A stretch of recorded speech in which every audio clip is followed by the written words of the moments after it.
Assalamualaikum warahmatullahi wabarakatuh. Alhamdulillahirabbil alamin. Asbahna ala fitratil Islam bi kalimati ikhlas wa ala dini nabiyana Muhammad sallallahu alaihi wasallam wa ala millati abina Ibrahim hanifa wa ma kana minal musyrikin. Faqala fil Qur'anil Karim, a'udzu billahi samiil alim minasyaitonir rajim. Wa nazzilu minal Qur'ani ma huwa syifaa'u wa rahmatul lil mu'minin. Permisa basmalah. Pagi yang cerah, pagi yang penuh berkah.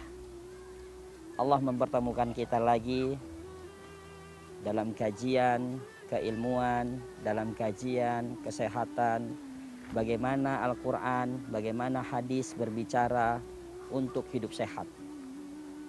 Tema kita kali ini adalah bagaimana Islam mengatur kita makan di waktu sholat. Ketika kita mengenal ada 5 waktu sholat, maka ternyata pola makan yang paling baik itu adalah makan di waktu sholat. Tapi sebelumnya pemirsa, jangan persepsi buruk. Bukan berarti kita makan besar di waktu sholat, setiap waktu sholat kita makan besar. Maka sebelum waktu makan, pembahasan kita tentang makan, maka sedikit kita pembahasan tentang bagaimana organ-organ memiliki waktu dan sifat memiliki waktu untuk bekerja. Yang pertama, salah satu anjuran bagaimana hidup sehat itu adalah ketika pagi kita meminum makanan yang sifatnya manis dan asam pada saat waktu subuh. Waktu subuh di mana organ usus besar kita bekerja secara sempurna. Maka diharapkan pada saat kita minum madu, yang lebih bagus lagi pemirsa, madu kita kasih lemon, dijadikan satu, kita minum ya. Nanti dia akan detoksifikasi karena pada saat waktu subuh, pada saat jam 5 sampai jam 7 pagi itu di mana usus besar kita bekerja secara sempurna. Maka harapan kita ya, pada saat kita minum 30 menit ke depan kita mengeluarkan kotoran-kotoran melalui toksin kita. Ya. Kita BAB kita yang paling efektif itu adalah jam 5 pagi sampai jam 7 pagi. Nah, kalau pagi tadi kita sudah tahu bagaimana waktu subuh ya, kita dianjurkan untuk mengkonsumsi madu ya. Kasih irisan lemon untuk menambah sistem detoksifikasi di dalam tubuh bekerja secara sempurna. Nah, lalu ada waktu lagi di mana dikenal dengan waktu duha. Ya, waktu duha ya, di sini dianjurkan silakan bagi pemirsa yang biasa dengan sarapan, makan yang cukup ya, dia suka roti atau bubur, itu di waktu duha. Nah, maka di waktu duha ya silakan para pemirsa yang sudah kebiasaan hidup sehari-hari dengan mengkonsumsi gandum, roti ya, atau sereal atau bubur, maka di waktu duha lah waktu yang tepat untuk kita mengisi lambung kita. Jadi sarapan di waktu duha. Kenapa pemirsa? Karena di waktu pada saat jam 7 sampai jam 9 pagi di mana lambung kita bekerja secara sempurna. Nah, maka pemirsa, jangan kita berpikir ya, bahwa orang yang sering makan, yang banyak makan, pada pagi hari makan, pada siang hari makan, pada malam hari makan itu sehat. Semuanya punya aturan, semuanya punya takaran. Ya, tadi waktu duha kita makan, tapi tidak makan yang penuh dengan protein yang berat, karbohidrat yang berat, tapi kita disuruh makan serat, ya, buah, sayur atau gandum, karena gandum itu adalah melembutkan lambung. Ya. Talbinah, Rasulullah SAW mengeluarkan hadis, mengeluarkan dalil, mengeluarkan perkataan tentang talbinah, gandum, ya, di mana gandum itu berfungsi untuk melembutkan lambung. Jadi pemirsa yang ada masalah dengan pencernaannya, maka sebaiknya mengkonsumsi gandum pada pagi hari. Ya, jadi silakan bisa dengan roti gandum ya, atau sereal yang mendinginkan lambung. Nah, lalu bagaimana dengan waktu zuhur? Ya, waktu zuhur kita lihat organ yang bekerja di waktu zuhur adalah organ jantung. Maka Islam mengajarkan kepada kita tidak boleh tidur setelah zuhur, karena pada saat itu jantung bekerja secara sempurna. Tapi tidurlah sebelum zuhur. Ya, tidurlah sebelum zuhur. Kalau kita lihat dari sifat ya, pada saat pagi, pada saat siang. Nah, sifat yang bekerja adalah dua organ, yaitu limpa dengan jantung, dan dua-duanya mempunyai sifat panas, dua-duanya memiliki warna merah. Maka pada saat itulah dibutuhkan nutrisi sebelum makan sebagai pendingin, yaitu buah sebelum makan. Nah, maka para pemirsa Basmalah, nah, dari sinilah aturan hidup, bagaimana kita memulai hari dengan baik, memulai aturan makan dengan baik, yaitu pola makan kita sesuai dengan apa yang diharapkan oleh sunnah itu sendiri. Maka pemirsa, kita ingat di waktu zuhur sebelum kita makan berat, jadi waktu zuhur itu bebas kita mau makan ikan, mau makan telur, mau makan daging, bebas. Mau makan nasi yang cukup, yang pasti di sana ada sayur, dan 30 menit sebelum makan sebaiknya kita mengkonsumsi buah. Ya. Jadi makan buah 30 menit sebelum makan itu bisa membatasin jumlah asupan makanan banyak ke dalam lambung kita. Maka pemirsa Basmalah, konteks dalam Qur'ani food itu kita akan lihat, ya, bahwa pemahaman masyarakat saat ini membalik, bahwa pola makan yang baik itu adalah makan buah setelah makan. Tapi ternyata Islam menganjurkan kepada kita adalah makan buah sebelum makan.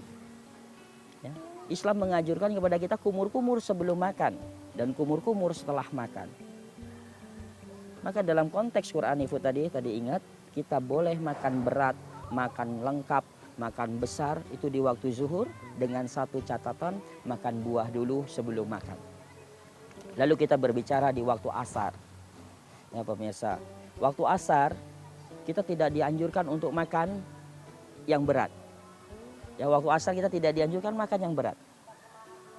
Karena pada saat waktu asar, di mana organ-organ tubuh kita sudah lelah bekerja, dibutuhkan relaksasi.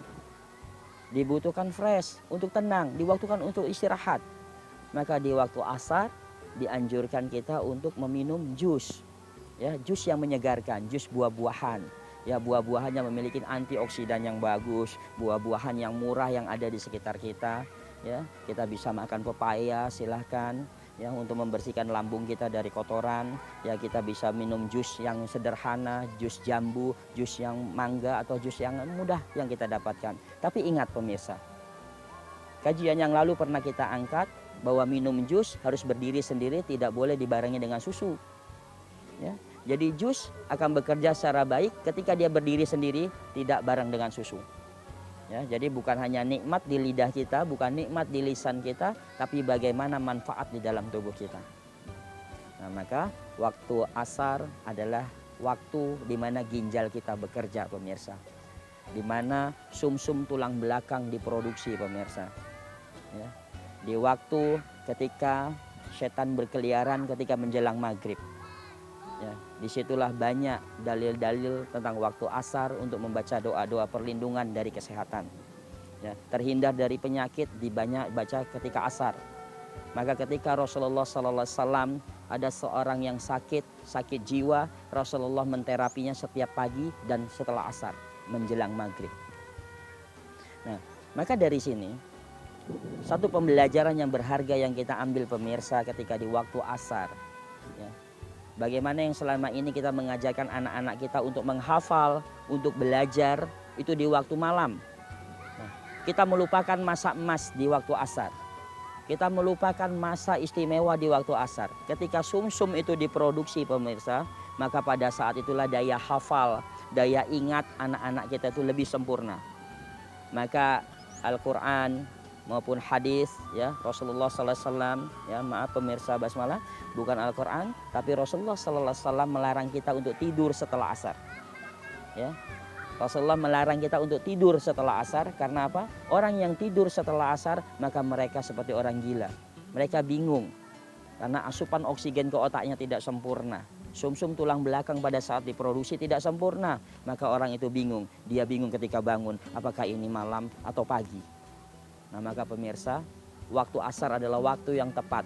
Mulailah dari sekarang, ajari anak-anak kita menghafal Al-Quran, menghafal pelajaran itu ketika asar, ya, sampai menjelang maghrib. Lalu waktu maghrib pemirsa, waktu maghrib bagi kita yang sudah terbiasa dengan makan, silahkan kita makan berat kembali. Jadi ada boleh waktu di mana waktu untuk makan berat itu adalah ketika zuhur dan maghrib. Tapi ingat pemirsa, makan buah terlebih dahulu sebelum makan. Untuk apa? Tubuh kita, lambung kita tidak terlalu berat bekerja. Maka mereka juga butuh istirahat, mereka butuh kerja dengan ringan. Maka makan buah terlebih dahulu untuk menjadi pelumas bagi lambung kita. Maka silakan makan setelah maghrib. Lalu waktu Isya. Waktu Isya kita tidak dianjurkan untuk makan makanan yang berat karena jarak berdekatan antara maghrib dengan Isya. Karena kebiasaan Rasulullah adalah tidur setelah Isya dan tidak pernah melek, kata Nabi, setelah Isya, tidak pernah melek juga setelah Asar. Nah, maka pemirsa, dari sekarang kita mulai merubah pola hidup kita. Kalau kita mau ganti makan malam, nanti maka gantilah waktu sahur. Maka Rasulullah sallallahu alaihi wasallam, makan sahur adalah makan yang penuh berkah. Itu sebagai pengganti makan malam. Ya, pemirsa Basmalah, mari sama-sama kita belajar dari apa yang telah diajarkan oleh sunnah kepada kita, yang diajarkan wahyu kepada kita untuk hidup sehat. Maka pola makan kita sebagaimana pola makan waktu salat. Subhanakallahumma wa bihamdika asyhadu an la ilaha illa anta astaghfiruka wa atubu ilaik. Afwan minkum. Assalamualaikum warahmatullahi wabarakatuh.